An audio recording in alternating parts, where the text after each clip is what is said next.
Hello everyone, welcome back today. I wanted to talk about blast deflectors. Why do you want one? What do they do? Stay tuned.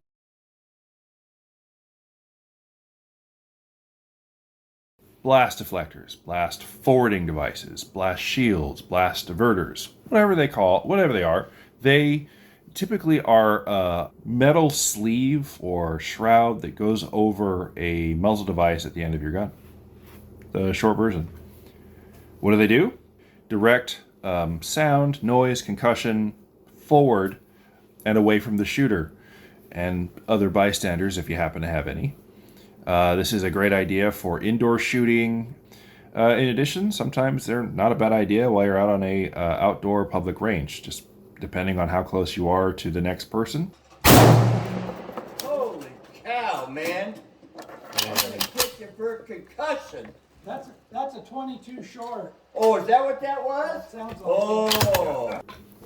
So, me personally, when it comes to using a blast forwarding device at an outdoor range, is I try to model those good behaviors. Because sometimes people are out there with something like this, and then they have something like this, a muzzle brake on their short-barreled rifle, and those are just not fun to be around, behind, or even near when that person is pulling the trigger, especially if they're shooting very rapidly. I would also make a special note that when it comes to the sound reduction provided by the blast forwarding device, it's very minimal and is still extremely loud and not hearing safe.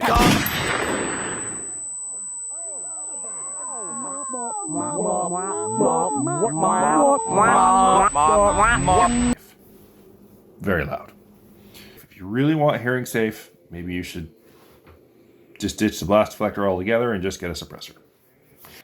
One of the things I like about blast forwarding devices is a lot of them are tailored to either fit inside a handguard or just on the outside of them. But if you've got a handguard that can take a suppressor, it will definitely take a blast forwarding device, or vice versa. I've got 4 different blast forwarding devices here today, and I'd like to share kind of like my thoughts on the ones that I have or have experience with. Let's start with the Indian Creek blast forwarding device. At just under 1.5 inches wide, they come in 2 different lengths. They got 2 1/4, and this is a 3-inch. They have several different mount types that screw into the back. 1/2 inch for your 5.56 guns, 5/8 for your 308s, 9/16/14 millimeter. I guess that would be for maybe your AK types, and 13.5 for the SIG MPX.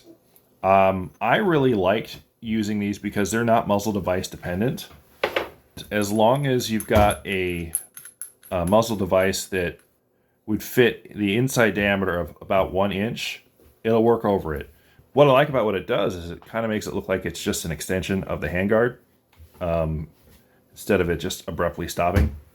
But that's more of a personal preference and not really related to the device.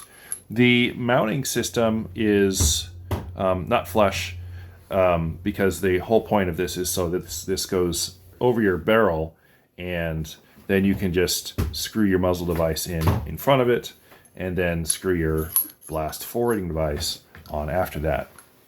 Another thing I really like about the Indian Creek blast forwarding devices is they don't weigh very much. They're both made out of aluminum. The XL version weighs 3.5 ounces, and the standard version weighs only 2.9. So if I round that up, it's like 3 ounces and 3.5 ounces. They're very light. You'll probably never notice them on the end of your rifle. I've had a lot of fun with them. I've had them pretty much on every rifle I've got at some point or another, and they definitely do what they say they do. Okay, so now I've got the SJC Customs Blast Diverter.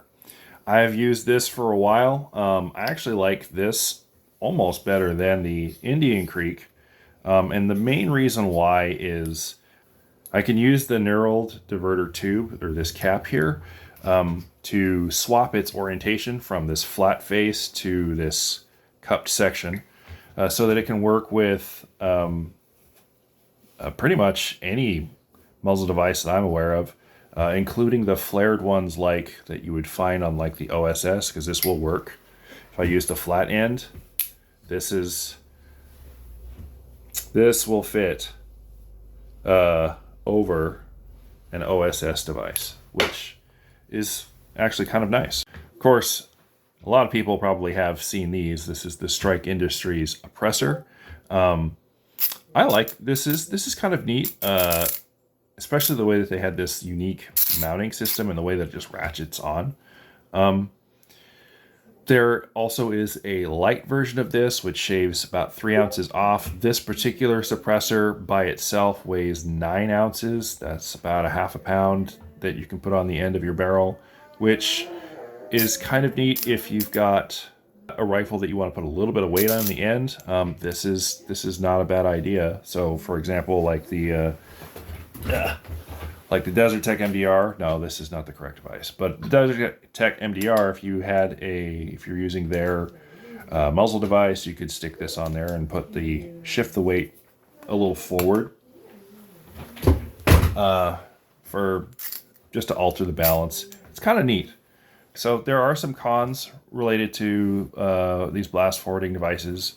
Most of them are not going to be quick detach. The only exception I can think of right now might be the Strike Industries universal blast forwarding device. There are several devices out there that are over $150 for a blast forwarding device or a blast diverter. Some of them are designed specifically to work with or with only their proprietary muzzle devices. For the standard oppressor and the light, this would be an example. They only work with Strike Industries muzzle devices. Griffin Armament has an example. It would be another example of one that is designed to work with one of their muzzle devices. Surefire, I think, does the same thing. And the primary con, though, when it comes to using these blast forwarding devices, is they really reduce the muzzle brake's effectiveness. You put a can over it, and it clearly doesn't work as well as when the can is off.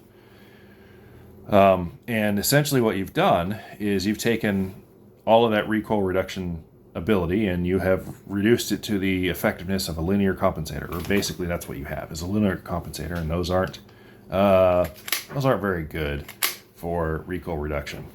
They are nice when you see them on something like one of these SBRs, in that you're not feeling the concussive forces when somebody's pulling the trigger all the time, but it's also not really doing a whole lot in terms of recoil reduction. Anyways, so this has been my short presentation on blast forwarding devices. This is clearly not going to be all-encompassing because I don't have all of them, but if you've got any ideas on other muzzle devices besides the Blasphemy that work for or with an OSS style or flared base muzzle device, I'd love to hear it in the comments. Otherwise, have a great day. I'll see you later.